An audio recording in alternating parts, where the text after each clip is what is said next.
প্রাকৃতিক দুর্যোগ রেমাল আছড়ে পড়ার আগেই ভেঙে পড়ল হাওড়ার সাকরাইলে হালিশহরে অবস্থিত একটি পোল। সাকরাইলে একাধিক গ্রামে বহু সংখ্যক মানুষ প্রতিদিন যাতায়াত করতেন ওই পোলের ওপর দিয়ে, কিন্তু আজ হঠাৎ স্পঞ্জ চিপ ভর্তি 4 চাকার গাড়িটি পোলটির উপর দিয়ে পারাপার করার সময় পোলটি মাঝখান থেকে ভেঙে যায়। তবে এই ঘটনায় হতাহতের কোনো খবর নেই। গাড়ির চালক পরিস্থিতি বুঝতে পেরে গাড়ি থেকে নেমে পড়েন। গ্রামবাসীদের কাছ থেকে জানা যায়, দীর্ঘদিন ধরে জরাজীর্ণ অবস্থায় পড়েছিল ওই পোলটি। প্রশাসনিক বিভিন্ন দপ্তরে জানানোর পরও শুরু হয়নি এর কাজ। গ্রামবাসীরা চাইছেন যত তাড়াতাড়ি সম্ভব পোলটি মেরামতের কাজ শুরু হোক।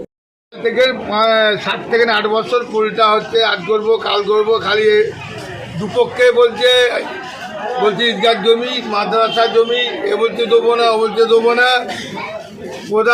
প্রধানের স্বামী এসে, মানে নামটা কি, প্রধানের স্বামীর নামটা কি, কাশ্মীরা এসে দেখে গেল, মানে জেলা পরিষদ দেখে গেল, MLA দেখে গেল, MP দেখে গেল, পোল হচ্ছে।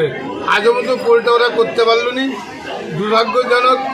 মানে এক ভদ্রলোক আমাদের ইটের ঘর করবে, পাথর কুচি আনছিল, 3টে গাড়ির মধ্যে 2টো গাড়ি পার হয়ে গেছে, একটা গাড়ি নিচে লেবে গেছে। আর দুর্ভাগ্য, আর কিছু আমাদের বলার বক্তব্য নেই। এবার জনগণ রায়, জনগণ দেখুক পোলটা কীভাবে হবে। কোন জায়গা এটা? হালিশহর উত্তরপাড়া।